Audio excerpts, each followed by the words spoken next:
श्रीमद् भगवत गीता प्रथम अध्याय। धृतराष्ट्र बोले, हे संजय, धर्म भूमि कुरुक्षेत्र में एकत्रित युद्ध की इच्छा वाले मेरे और पांडु के पुत्रों ने क्या किया?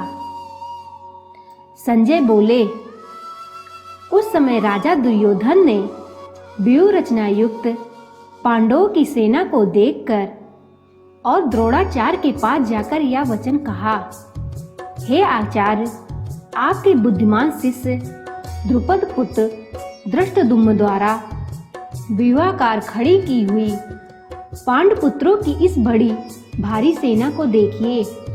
इस सेना में बड़े बड़े धनुषों वाले तथा युद्ध में भीम और अर्जुन के समान सूरवीर सात्यकी और विराट तथा महारथी राजा द्रुपद, धृष्टकेतु और चेकितान तथा बलवान काशीराज, पुरजित, कुंती भोज और मनुष्यों में श्रेष्ठ सैव्य, पराक्रमी युधामन्यु तथा बलवान उत्तमौजा, सुभद्रा पुत्र अभिमन्यु एवं द्रौपदी के पांचों पुत्र, ये सभी महारथी हैं। हे ब्राह्मण श्रेष्ठ, अपने पक्ष में भी जो प्रधान हैं, उनको आप समझ लीजिए। आपकी जानकारी के लिए मेरी सेना के जो सेनापति हैं, उनको बतलाता हूँ।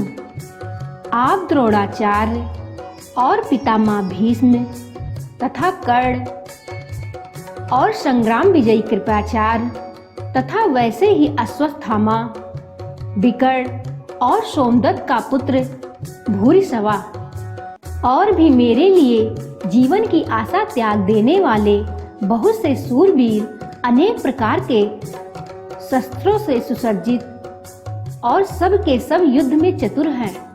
भीष्म पितामह द्वारा रक्षित हमारी वह सेना सब प्रकार से अजेय है और भीम द्वारा रक्षित इन लोगों की यह सेना जीतने में सुगम है।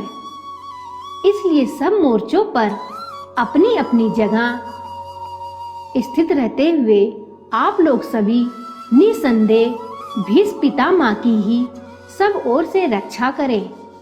बड़े प्रतापी पितामह भीष्म ने उस दुर्योधन के हृदय में हर्ष उत्पन्न करते हुए उच्च स्वर से सिंह की दहाड़ के समान गरज कर शंख बजाया।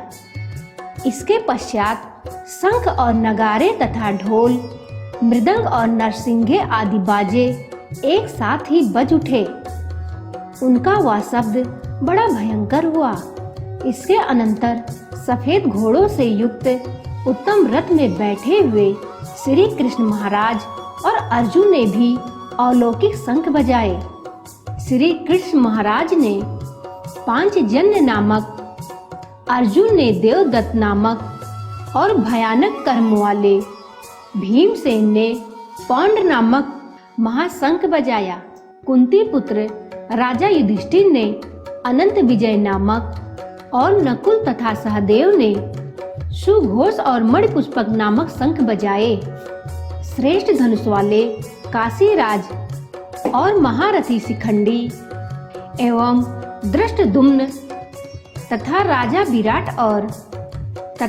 विराट और अजेय, सात्विक, श्रेष्ठ धनुष वाले काशीराज और महारथी शिखंडी एवं धृष्टद्युम्न तथा राजा विराट और अजेय, सात्यकी, राजा द्रुपद एवं द्रौपदी के पांचों पुत्र और बड़ी भुजाओं वाले सुभद्रा पुत्र अभिमन्यु, इन सभी ने, हे राजन, सब ओर से अलग अलग शंख बजाए और उस भयानक शब्द ने आकाश और पृथ्वी को भी गुजाते हुए धार्तराष्ट्रों के अर्थात आपके पक्ष वालों के हृदय विदीर्ण कर दिए।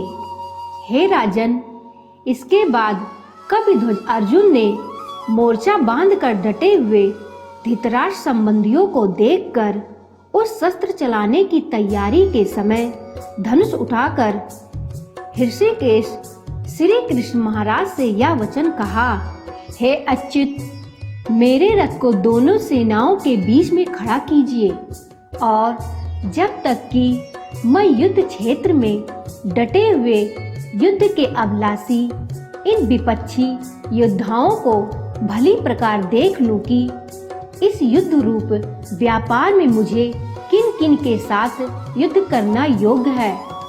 तब तक उसे खड़ा रखिए। दुर्बुद्धि दुर्योधन का युद्ध में हित चाहने वाले जो ये राजा लोग इस सेना में आए हैं, इन युद्ध करने वालों को मैं देखूंगा। संजय बोले, हे धृतराष्ट्र, अर्जुन द्वारा इस प्रकार कहे हुए महाराज श्री कृष्णचंद्र ने दोनों सेनाओं के बीच में भीष्म और द्रोणाचार्य के सामने तथा संपूर्ण राजाओं के सामने उत्तम रथ को खड़ा करके इस प्रकार कहा कि हे पार्थ, युद्ध के लिए जुटे हुए इन कौरवों को देखो।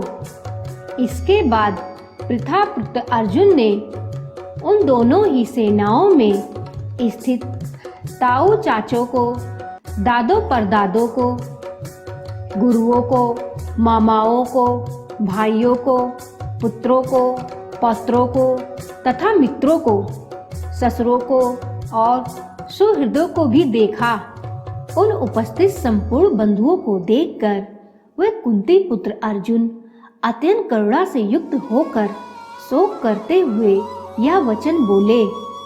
अर्जुन बोले, हे कृष्ण, युद्ध क्षेत्र में डटे हुए युद्ध के अभिलाषी इस स्वजन समुदाय को देखकर मेरे अंग शिथिल हुए जा रहे हैं और मुख सूखा जा रहा है तथा मेरे शरीर में कंपन एवं रोमांच हो रहा है।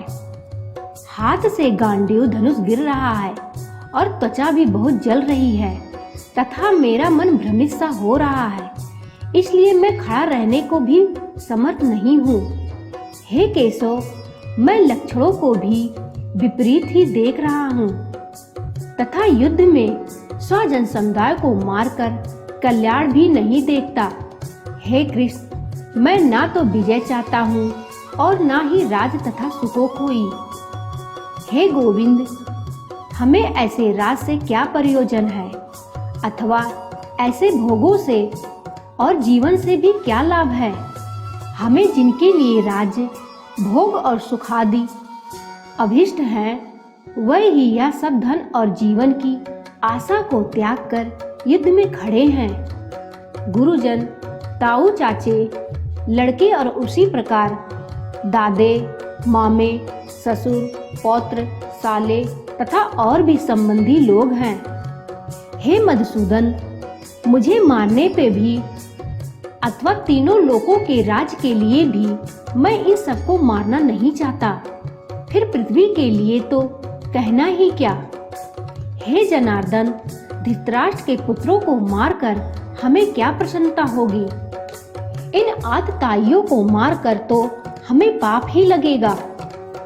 अतएव हे माधव, अपने ही बांधो, धृतराष्ट्र के पुत्रों को मारने के लिए हम योग्य नहीं हैं, क्योंकि अपने ही कुटुंब को मारकर हम कैसे सुखी होंगे।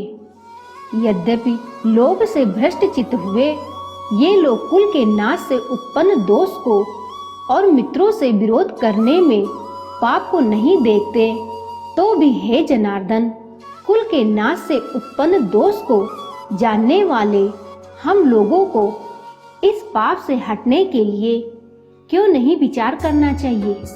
कुल के नाश से सनातन कुल धर्म नष्ट हो जाते हैं।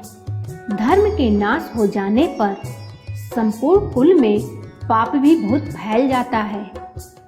हे कृष्ण, पाप के अधिक बढ़ जाने से कुल की स्त्रियां अत्यंत दूषित हो जाती हैं और हे वार्ष्णेय, स्त्रियों के दूषित हो जाने पर वर्ण संकर उत्पन्न होता है। वर्ण संकर कुल घातियों को और कुल को नरक में ले जाने के लिए ही होता है।